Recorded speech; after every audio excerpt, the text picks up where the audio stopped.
and then like my arms start tensing up and my vision blurs, and you know, things like this I never would have thought it would have anything to do with mental health, but now that I'm a bit further down the track, I can look back and see that that was when I first started experiencing panic attacks.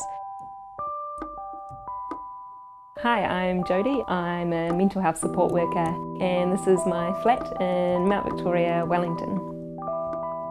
I drive a 1964 Anglia that my dad and I did up while I was a teenager.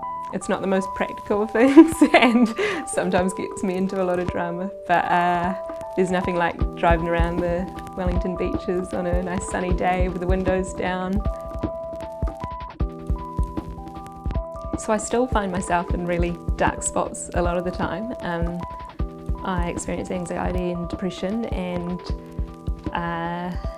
it does creep up on you without you realising. Just about a month ago I hit another low.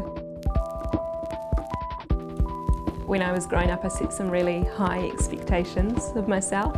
I wanted to be the best at everything. I wanted to go through university and get straight A's and go on to this big amazing job and run the world. And I mean, I look back and I really admire that strength that I had as a younger person, but I wish I really value the work that I was doing without having to be the best.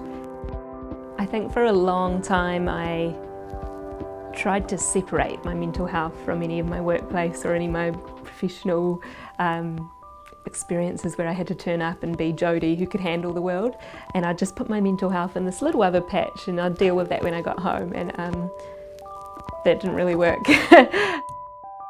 I guess because of my own personal experience, I really want to be in a world where we can talk about our mental health and we can feel okay to be vulnerable, and I guess that kind of drives most of what I do at the moment.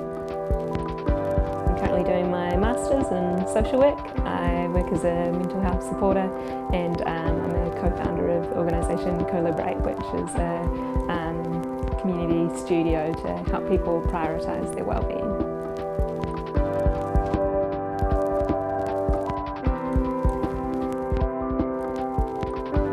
Our mental illness is shocking, up against some of the worst in the world really, particularly for like young people. They're really, really bad, and the only way to change that is to change the culture and to change the stigma, and definitely through the work we do, we've really been hitting that culture head on.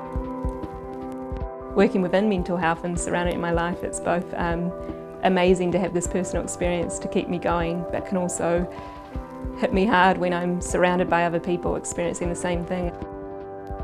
It's hard for everyone who goes through that, and so many people do, and every time it happens I figure out new ways to try and get myself out of it. And I think in terms of a career, so much has opened up now that I've opened up my world of possibilities of where I could be.